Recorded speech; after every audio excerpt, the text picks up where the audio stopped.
안녕하세요. 정형외과 전문의 닥터 홍 선생입니다. 정형외과에서 약을 처방받았는데 약을 먹으면 속이 쓰리고 아프신 분들 꼭 있으실 텐데요. 저도 외래에서 진료를 볼 때 환자분들의 통증을 조절해드리기 위해서 약물을 처방하려고 하면 선생님 저는 왜 그런지 모르겠지만 정형외과 약만 먹으면 속이 쓰리고 아파요 라고 하시는 분들이 종종 계십니다. 그래서 이번 영상에서는 도대체 왜 정형외과 약을 꾸준히 먹으면 속이 쓰리고 아프고 때로는 불편한 증상이 있는 것인지, 그리고 이런 속 불편함을 줄일 수 있는 방법은 무엇인지에 대해서 여러분들께 쉽고 자세하게 알려드리도록 하겠습니다. 오늘 보시는 영상이 마음에 드신다면 구독과 좋아요 버튼 꼭 눌러주시기 바랍니다.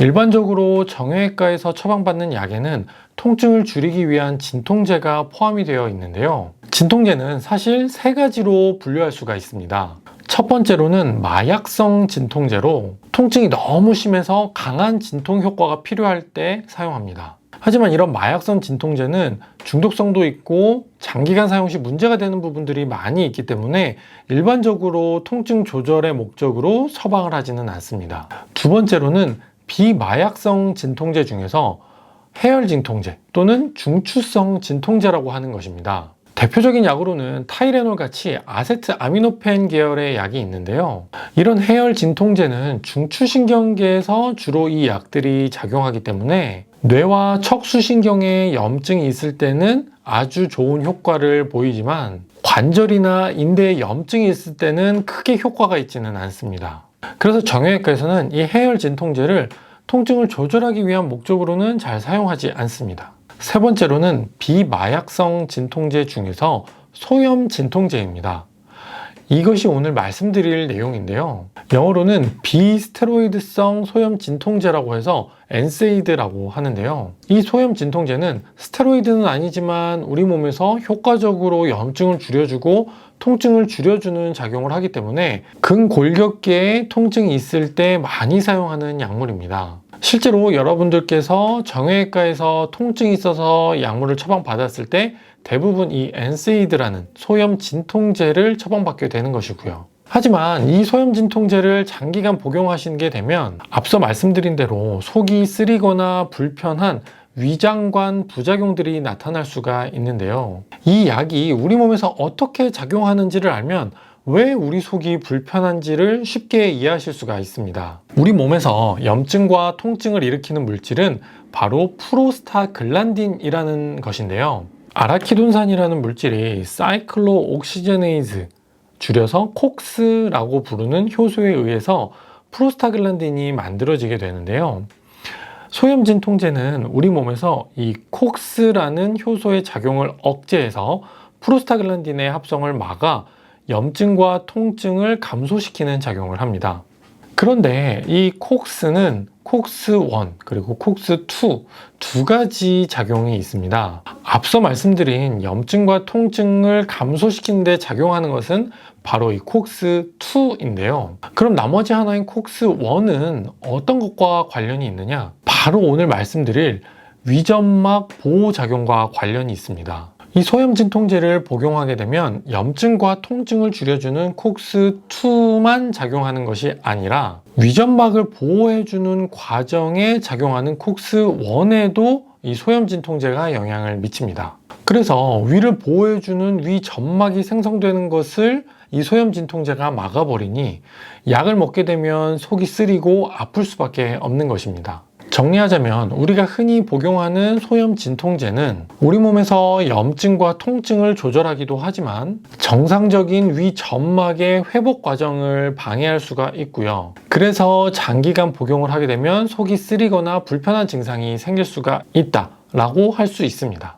그럼 여기서 한 가지 궁금할 수 있는 부분이 염증과 통증을 조절하는 콕스2만 작용을 하고 위점막을 보호하는 콕스1은 작용을 안 하게 하는 약물을 만들면 되는 것이 아닌가? 라고 생각하실 수도 있는데요. 당연히 그런 약이 있습니다.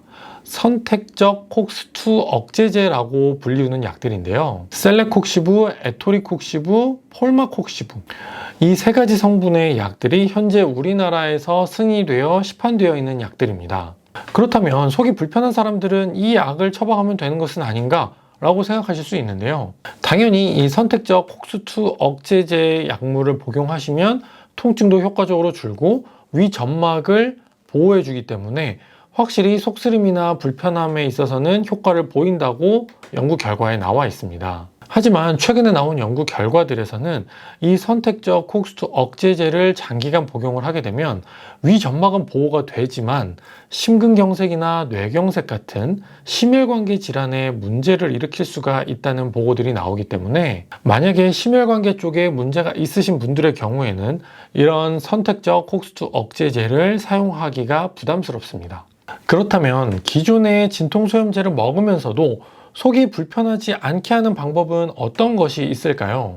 첫 번째로는 위장관 보호제를 함께 먹는 것입니다. 대부분의 정형외과 병원에서 사용하는 방법인데요. 약을 처방받으시면 진통소염제뿐만 아니라 위장관 보호제를 함께 처방받으시는 경우가 많이 있으실 텐데요. 이 약들을 처방한 이유가 바로 위 점막을 보호하기 위해서입니다. 그래서 통증을 조절하기 위해 소염 진통제를 먹어야 하지만 위점막이 약하신 분들 아니면 약에 너무 민감해서 속이 금방 쓰린 분들은 단기간에는 이렇게 위장관 보호제를 함께 복용을 하면서 통증을 조절하는 것이 좋은 방법이 될 수가 있습니다.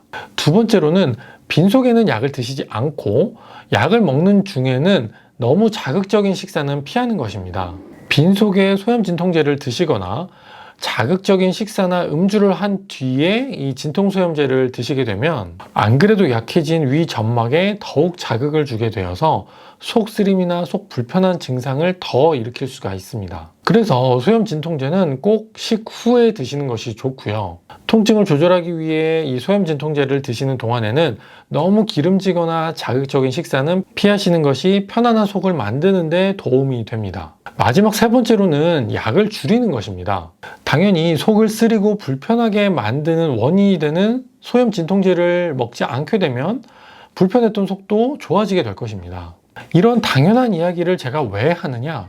의외로 많은 환자분들께서 처방받은 약을 꼬박꼬박 다 끝날 때까지 먹어야 한다라고 생각하시는 분들이 많습니다. 물론 통증이 너무 심하고 약을 드시지 않으면 일상생활이라든지 움직임이 힘드시다면 당연히 약을 복용하시는 것이 맞습니다. 하지만 통증이 어느 정도 조절이 되었는데도 남은 약을 꼬박꼬박 다 챙겨서 드실 필요는 없습니다. 많이 아프실 때는 하루 2번이나 3번 꼬박꼬박 챙겨 드시다가 통증이 조금 좋아지면 하루 1번으로 줄여서 드셔보시고요. 이렇게 줄였는데도 통증이 괜찮으면 하루씩은 건너뛰어보고 이런 식으로 약 복용을 줄이는 것이 좋습니다. 그리고 약을 이렇게 드시면서 통증이 좋아지고 약을 점차 줄일 수가 있다면 당연히 불편한 부분 주변에 있는 근육들을 강화해주는 운동을 해서 통증이 재발되지 않도록 하는 것이 올바른 치료 방법입니다. 그렇게 되면 약을 먹지 않아도 될 수 있고요. 또는 약을 조금만 먹어도 통증이 잘 조절이 될 수 있기 때문에 이 소염 진통제로 인한 속쓰림이 많이 좋아질 수가 있습니다. 결국 약을 줄이면서 운동을 하는 것, 이것이 우리 몸을 건강하게 할 수 있는 지름길이다 라는 것을 잊지 마시기 바랍니다. 오늘의 영상은 여기까지입니다. 궁금하신 점 있으면 아래에 있는 댓글로 남겨주시면 제가 최대한 빠르게 답변 드리도록 하겠습니다. 그럼 저는 다음 영상에서 뵙도록 하겠습니다. 감사합니다.